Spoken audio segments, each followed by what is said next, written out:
ఈరోజు చాలామంది డిస్కషన్ చేసుకుంటున్నారు. అలాగే మన డిబేట్స్ ఎలక్ట్రానిక్ ఛానల్స్‌లో కూడా వస్తున్నాయి. సోషల్ మీడియాలో కూడా వస్తుంది. ఇండియా ఎప్పుడు దాడి చేస్తుంది పాకిస్తాన్ మీద అని చెప్పేసి చాలామంది ఆతృతగా ఎదురు చూస్తున్నారు.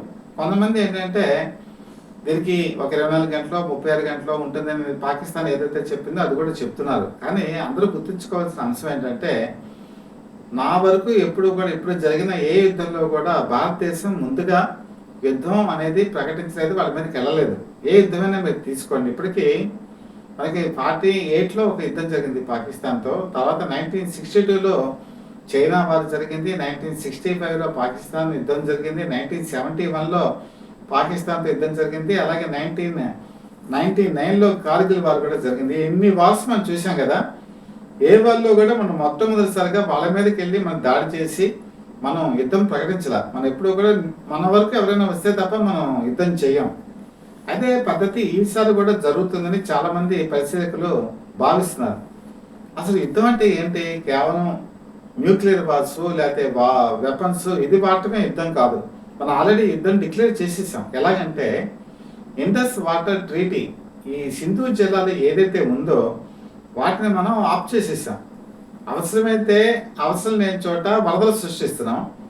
బాగా అవసరమైన చోట నీళ్లు వెళ్లకుండా దాన్ని ఆఫ్ చేసేస్తున్నాం. అంటే ఇదేంటి? అక్కడ వాళ్ళ జీవనాడిగా భావిస్తారు సింధు నది. సింధు నదిని ఎప్పుడైతే మనం ఆపేసామో ఆ రోజే మనం వార్ డిక్లేర్ చేసాం. కాబట్టి పాకిస్తాన్‌కి ఇప్పుడు వాళ్ళ కోర్ట్‌లో మనం బాలేసేసాం. ఇప్పుడు వాళ్ళు ఏం చేయాలి? దానికి కాముగా కూర్చొని వాళ్ళు వాటర్ ఆపేశారు కదా అని చేతులు ముడుచుకొని కూర్చోవాలి. లేదా తోక ముడిచి వెళ్ళిపోవాలి. లేదంటే వారు మన మీదకి డిక్లేర్ చేయాలి. ఇప్పుడు కరెక్ట్‌గా ఇదే ఇండియా కూడా అతని కోసం ఎదురు చూస్తోంది. ఇప్పుడు పాకిస్తానే మన మీద దాడి చేశారంటే అవకాశాలు ఎక్కువగా ఉన్నట్టు కనిపిస్తుంది. అందుకనే 7న ఈ మాక్ డ్రిల్ అనేది చేయడం జరుగుతుంది. ప్రజల్ని అన్ని విధాలుగా సన్నద్ధం చేస్తున్నాం అనే సంకేతం ప్రపంచ దేశాలకు కూడా తెలియచేయడమే. అయితే నిజంగా వార్ జరిగితే పాకిస్తాన్ ఎంతకాలం నిలబడగలదు? ఎంతవరకు తట్టుకోగలదు? ఈ రోజు కనుక అక్కడ చూస్తే బెలూచిస్తానేమో అస్సాం మీద అక్కడ బాగా ఉంది. విపరీతమైన దాడులు చేస్తుంది. అలాగే చాలామంది సైనిక అధికారులు రిజైన్ చేసి వెళ్ళిపోతున్నారు. ప్రజల్లో ఆందోళన. వాళ్ళేమో ప్రభుత్వం మీదే తిరగబడుతున్నారు. సో ఇన్ని కారణాలతో ఇప్పుడు ఆసిఫ్ మునీర్ లాంటి వాళ్ళు ఏం చేయాలంటే వాళ్ళకున్న ఉద్దేశం ఇప్పుడు కనుక యుద్ధం చేయకపోతే ఈ తిరుగుబాట్లతో మనమే నలిగిపోతాం. కాబట్టి ఏదో ఒకటి చూపించాలి. ముఖ్యంగా బంగ్లాదేశ్ అంతకుముందు 1971లో మనం విడగొట్టేసాం. సో ఆ బంగ్లాదేశ్ని తిరిగి తీసుకొచ్చి మన పాకిస్తాన్లో కలిపేసుకొని మనం ఎలగాలి అనేటువంటి ఒక దుర్బుద్ధితో మునీర్ ఏం చేస్తున్నాడంటే ఈ యుద్ధానికి కాలు దువ్వుతున్నాడు. ఖచ్చితంగా వాళ్ళే మన మీద దాడి చేసేటువంటి అవకాశం ఉంది. అయితే వీళ్ళకి ఎంతమంది సపోర్ట్ చేస్తున్నారు అంటే ఒక 6 దేశాలు ఇండైరెక్ట్‌గా ఉన్నా కూడా ఖచ్చితంగా వాళ్ళకి సైనిక సహాయం చేసేది మాత్రం ఇద్దరుగా కనపడుతున్నారు. ఒకళ్ళేమో టర్కీ, ఇంకోళ్ళేమో చైనా. యాక్చువల్‌గా మీకు పాకిస్తాన్‌ని గనక చూసుకుంటే 4 భాగాలుగా బోర్డర్స్ ఉంటాయి. ఒక భాగం బోర్డర్ ఏమో భారతదేశం పంచుకుంటే ఒక బోర్డర్‌నేమో చైనా పంచుకుంటుంది. మరొక బోర్డర్‌నేమో ఆఫ్ఘనిస్తాన్ పంచుకుంటుంది. మరొక భాగం బోర్డర్‌నేమో ఇరాన్ పంచుకుంటుంది. సో ఈ 4 బోర్డర్స్‌లో గనక మనం చూసుకుంటే మనతో కాకుండా ఇంకో బోర్డర్ ఇరాన్. ఇరాన్ మనకి ఎప్పటి నుంచో కూడా మిత్ర దేశం. వాళ్ళకి మనకి ఎటువంటి ఇబ్బందులు కూడా లేవు. మనకి మధ్య చాలా ఆర్థికపరమైన విషయాల్లో మనకి అగ్రిమెంట్స్ ఉన్నాయి. దాంతో ఫ్రెండ్లీగానే ఉంటాం. మన ఇరాన్ మనకి ఫ్రెండ్లీ కంట్రీ. అలాగే ఆఫ్ఘనిస్తాన్ ఇప్పుడు కనుక చూసుకుంటే ఆఫ్ఘనిస్తాన్ కూడా మనకి ఫేవరబుల్‌గానే ఉంది. మన దౌత్యవేత్తలు అక్కడికి వెళ్ళారు. వాళ్ళతో మాట్లాడారు. వాళ్ళు కూడా సానుకూలంగా స్పందించారు. వాళ్ళకి మనకి మధ్య ఎటువంటి రైవల్టీ లేదు. అవసరమైతే మనకి సహాయం కూడా చేస్తారు వాళ్ళు. మరి ఈ చైనా విషయానికి వచ్చేప్పటికి ఏంటి? చైనా మనకి ఎప్పటి నుంచో కూడా మనకి ఎప్పుడు కూడా వ్యతిరేకంగానే ఉంది. ఇది ఒక్కసారి నేను డెప్త్‌లోకి వెళ్ళి మీకు చెప్తాను. బహుశా ఈ జనరేషన్‌కి అంత తెలియకపోవచ్చు. చైనా చెప్పేది ఒకటి, చేసేది ఒకటి. ఎందుకంటే మన ఇండియాకి ఇండిపెండెన్స్ వచ్చిన తర్వాత చైనా మన ఇండియాకి ఏం చెప్పిందంటే మన ఏషియాలో మన ఇద్దరం ఒకరినొకరు భాయి అనుకుందాం. అంటే మన భారత్ చైనా ఇద్దరు కూడా భాయి చైనీ భారత్ భాయి అని ఆ రోజు పెద్ద నినాదం కూడా. ఈ నినాదంతో మనం ముందుకెళ్దాం. మనం మిగతా వాళ్ళ మీద మనం ఆధారపడద్దాం. మనం ఒకరికొకరు సహకరించుకుందాం అని చెప్తే ఆ రోజు ప్రధానమంత్రి జవహర్లాల్ నెహ్రూ చైనాని బాగా నమ్మారు. 1954లో వాళ్ళకి మనకి మధ్య ఒక అగ్రిమెంట్ జరిగింది. పంచశీల ఒప్పందం అని చెప్పి అంటారు.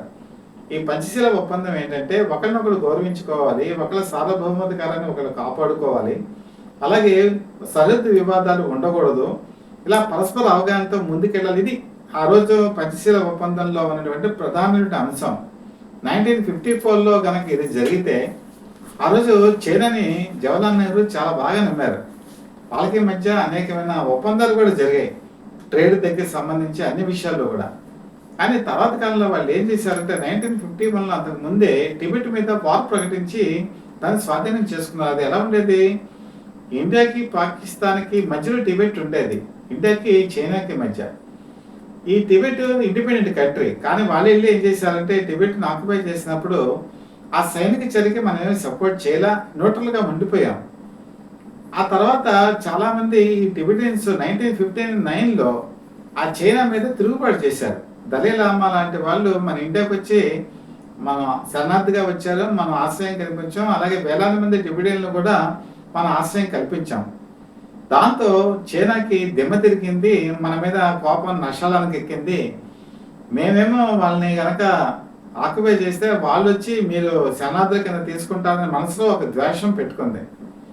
అసలు చైనాకి ఇప్పటికీ కూడా 17 దేశాలతో దానికి కయ్యం ఉంది. అంటే బోర్డర్స్ ఇష్యూలో కానీ మిగతా ఇష్యూలో కానీ అది 17 దేశాలతో దానికి విరోధం ఉంది.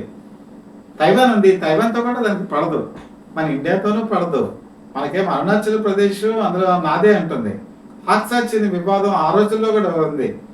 సో ఇవన్నీ మనసులో పెట్టుకొని మన మాట వాళ్ళు వినట్లేదని 1962లో ఎవరు ఊహించలేదు, మన మీద మెరుపుదాడి చేసి యుద్ధం ప్రకటించింది.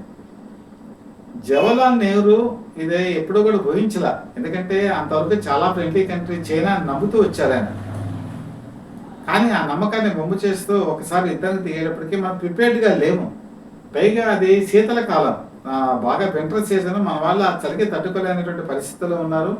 ఊహించని దాడి ఆ రోజు. అప్పటి వరకు మనకి దూరంగా ఉంచినటువంటి అమెరికా, కెనడీ ఎప్పుడు అక్కడ ఉన్నారు అధ్యక్షుల కింద, కెనడీని అడిగారు. కెనడీ సైనిక సహాయం చేయడానికి ముందుకు వచ్చారు. కొంత మందుగుండు సామాగ్రిని, విమానాలన్నీ కూడా మనకి పంపించారు. అలాగే బ్రిటన్ కూడా మనం అడిగాం, బ్రిటన్ కూడా హెల్ప్కి ముందుకు వచ్చింది. ఆ తర్వాత చైనా వెనకడిగేసింది అనుకోండి, అది వేరే విషయం.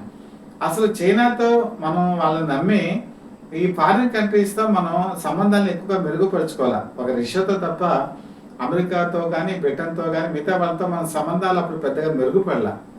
కాబట్టి చైనా ఎప్పుడూ కూడా చెప్పేది ఒకటి చేసేది ఒకటి నేను చెప్పాను కదా. వాళ్ళు చెప్పే మాటలు ఏంటంటే ఏషియాలో మనం సహకరించుకుందాం అని అంటారు. కానీ మనకి ఎప్పుడూ కూడా వాళ్ళు నమ్మదగినటువంటి మిత్రుడు కాదు. మన నమ్మదగిన మిత్రుడు ఎవరంటే రష్యానే. ఎందుకంటే 1971 వాళ్ళు అబ్రప్ట్గా మనకి వచ్చి సహాయం చేశారు. వాళ్ళ సహాయాన్ని ఇప్పటికీ కూడా మనకు మర్చిపోలేం. మన ఫ్రెండ్లీ కంట్రీగా మాత్రం రష్యాగా మనం భావించవచ్చు. సో ఇప్పుడు ఈ ఇష్యూ వచ్చేప్పటికీ అమెరికా, బ్రిటన్, మిగతా దేశాలన్నీ కూడా మనకి బాగా సపోర్ట్ చేస్తున్నాయి. ఇజ్రాయెల్ కూడా వెనంటే మనకు ఉంటుంది. ఆ సహాయం మనం ఎప్పటికీ కూడా మర్చిపోలేం. అయితే ఇప్పుడు ఈ చైనాకి ఎందుకు మన మీద కోపం, ఎందుకంటే ఇప్పుడు ద్వేషం పెంచుకుందంటే 245% ఈ కస్టమ్స్ డ్యూటీని చైనా ప్రొడక్ట్స్ మీద అమెరికా వేసేసింది. దాంతో వీళ్ళు ఏంటంటే ఈ అమెరికాలో వీటి మీద కొన్ని ట్రేడ్లో అది వెనకబడింది. పైగా చైనాలో చాలా ఇండస్ట్రీస్ పెట్టారు. వాళ్ళందరికీ ఇప్పుడు ఏంటంటే మార్కెటింగ్ చేసుకోవడం చాలా బాగా ఇబ్బంది. మరి ఎక్కడ వీళ్ళు ఆల్టర్నేటివ్ ఎక్కడ పెట్టుకోవాలి అన్నప్పుడు వాళ్ళకి బాగా కనిపించిన దేశం ఏంటంటే ఇండియా. ఇప్పుడు మీకు యాపిల్ కంపెనీ ఈ ఐఫోన్స్ తయారు చేస్తుంది కదా, ఆ యాపిల్ కంపెనీ కూడా మన ఇండియాలో ఇండస్ట్రీ పెడదామని చెప్పి ముందుకు వచ్చింది. ఇది ఎప్పుడైతే జరిగిందో చైనా కంటికి కంటగింపుగా తయారైంది. మన పక్కన ఉన్నటువంటి భారతదేశం, మన ఇండస్ట్రీస్ అన్నీ వెళ్ళిపోయి అక్కడ డెవలప్ అయిపోయి ఆ కంట్రీ ఉన్నతంగా వెళ్ళిపోతే మనం ఎలా చూస్తూ ఊరుకోవాలని కక్ష వాళ్ళ బాగా పేరుకుపోయింది. అదే అసలు వాళ్ళ మనసులో ఉన్నటువంటి కారణం. వాళ్ళ పెంపుడు కుక్క ఎవరయ్యా అంటే బిస్కెట్లు వేస్తే తినేటువంటి పాకిస్తాన్ తోకొప్పుకుంటూ వెనకాలే తిరుగుతూ ఉంటుంది. కాబట్టి దీన్ని కనుక మనం ఎగదోస్తే వార్ అనేది వస్తుంది. వారు కనుక ఎప్పుడైతే వచ్చిందో జనగా యుద్ధం జరుగుతున్నటువంటి ఆ కంట్రీలో ఎవరు కూడా ఇన్వెస్ట్మెంట్ చేయరు, తర్వాత ఇండస్ట్రీస్ పెట్టరు. పైగా ఇప్పటికి మంచి గ్రోత్లో ఉంది ఇండియా. ఎలాగైనా సరే ఈ గ్రోత్ని అడ్డుకోవాలంటే దాని యుద్ధం అనే కోరల్లోకి నెట్టాలి.